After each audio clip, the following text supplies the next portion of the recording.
Hi, I'm so excited to tell you about one of my favorite drinks, the Rum Rum Punch. Now, this is similar to a plantation punch, which is a classic rum and fruit punch. It's really just the epitome of a vacation in a glass. It comes with a little umbrella, lots of exotic fruit. It's got two kinds of rum as well as Amaro. So Amaro is a bittersweet liqueur that's going to balance out all that beautiful fruit. It is a really great drink if a guest wants to have a beautiful rum punch, and it definitely packs a punch. All right, so let's go over what's in it. We have passion fruit, blood orange, pomegranate. There's a little bit of strawberry puree. There's the rum, of course fresh lime juice because it's got to balance this out. Now, it can be described as a rich and fruity drink.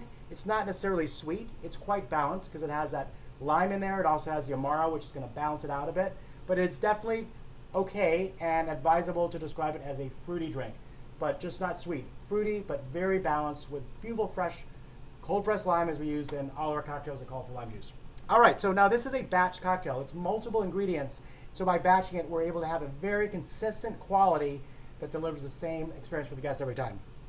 This is going into a rocks glass. This is available both individual as well as in our shaker, or for our restaurants, it can be sold in a Boston round. And again, the Boston round, 16 ounces, is the same amount of liquid as our signature only iPic shaker. All right, so we're going to fill this glass up with ice. And with all your glassware, a couple little reminders. Your rocks glasses, any glass, always hold it from the base of the glass. You never want to put your fingers anywhere near the top, anywhere near where the guest is going to sip from it.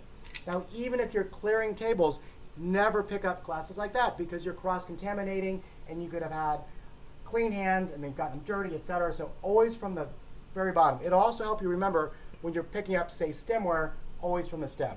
All right, but back to our rocks glass.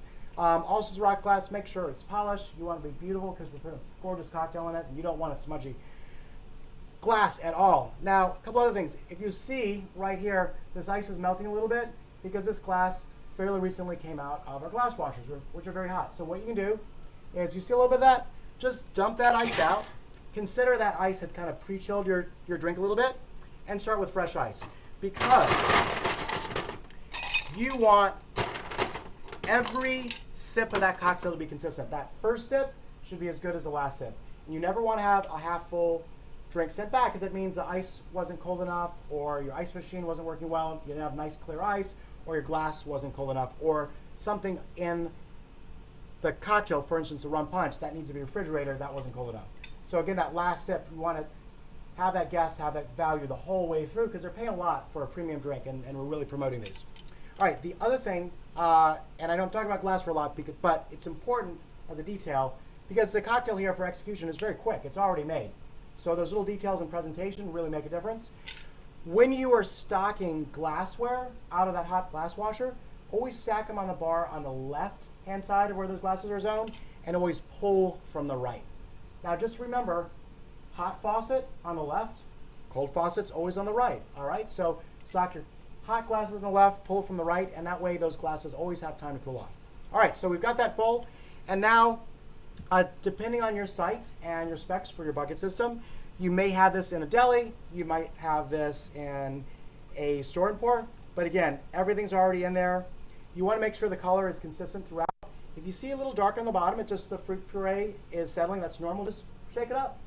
All right, so that is our individual. And now, just like all of our shakers, remember it's the same formula.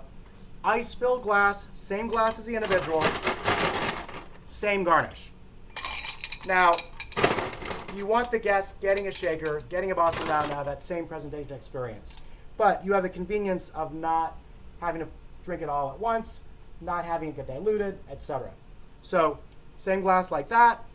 Now, we're going to finish our first one, and then I'm going to show you how the garnish is. Garnish is really fun on this one. It really helps to sell it. And our shaker we'll just set aside. And again, same garnish. We give that to the guests. You're going to fill it up just halfway between where the top of the pea and the top of that shaker goes. All right. So beautiful pineapple. Skin on the outside. We wash the pineapple first. Little wedge there. And you're going to go fruit side in and the pineapple wedge side out. This makes it easy for the guests to pick up and eat the pineapple. Without that, it's kind of slippery, and this gives you a nice little something solid to use. All right, now, a little bit of fresh mint. And notice how beautiful that mint is. You know, we have it in a martini glass, a little water on the bottom, prepared fresh every day. Your mint should always look Gourmet Magazine photo ready. If it's not, you're not doing it right. And we'll do a whole separate training on the mint. All right, take the palm of our hand, slap that, wake it up, because you want to smell that drink before you even taste it. That goes right in there. And then we've got these fun straws. Supplies on the fly. Who doesn't like a cocktail with an umbrella? I mean, come on. It's a vacation in a glass. So, little attention to details. If you've got a guy and a girl, hey, give a blue straw to the blue umbrella to the guy, and give an orange or yellow or pink one to the lady. All right, have a little bit of fun with it. So, I'm rocking a blue shirt today, so I'm going to do a little blue umbrella. It's one of my favorite colors. So, you notice there's just this little orange band. You just pull that off and open up just like an umbrella. And that pushes right up, all right? And then right here, there's a tiny little bright pink little band. You push that up, see that? It opens your umbrella and keeps it nice and open. Slide that bad boy right into your pineapple. And that is our Rum Rum Punch, exclusively at iPic, one of our signatures. And just to show the garnish on the other, same thing. Pineapple wedge on the outside. Beautiful, gorgeous, fresh sprig of mint. Slap that, wake that bad boy up.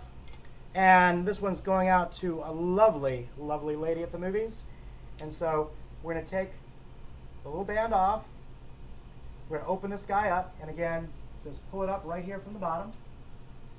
Slide that little pink piece, holds it right up. That goes right into your pineapple. Shaker, boom, out to the guests. And again, make sure this is chilled because you have a lot of fresh fruits in there. You want to keep it nice and fresh. And if they have the shaker, you want a cold beverage going in a glass of ice. If you're a ninja, remember, halfway through the movie, come back and bring your guests a fresh glass with fresh ice and a fresh garnish. If they have some of their shaker left, it's going to be a really nice service. They're paying a lot of money for this. They shouldn't have to even ask for it. Anticipate. So take that extra level, take that extra little bit of care, and just say, hey, I noticed you had a bit of a shaker left. I brought you a fresh glass, fresh ice, fresh garnish. It's going to really, really make the difference when a guest is paying $30, $40 for a shaker. Rum Rum Punch. I'm just going to test drive one of these because I'm thirsty and this looks so much fun. Oh my God. Amazing, delicious. Now, notice I did not put a straw in here. Straws on request. And the straws we use, we don't use those little tiny, tiny straws that you see in most bars. These are literally our standard straws cut in half. And that can go on the side. Again, I prefer without the straw because you get in there, you smell the mint, you get the texture of, especially if we've got strawberry salsa or apple salsa in our Normagine or in our sangria. If a guest requests, absolutely the straw, but it's also a little bit greener. It's definitely a trend going away from straws at the top forward-thinking bars in the world. But if the guest wants a straw, absolutely we're going to make it happen for him. That's it. Rum Rum Punch. Cheers.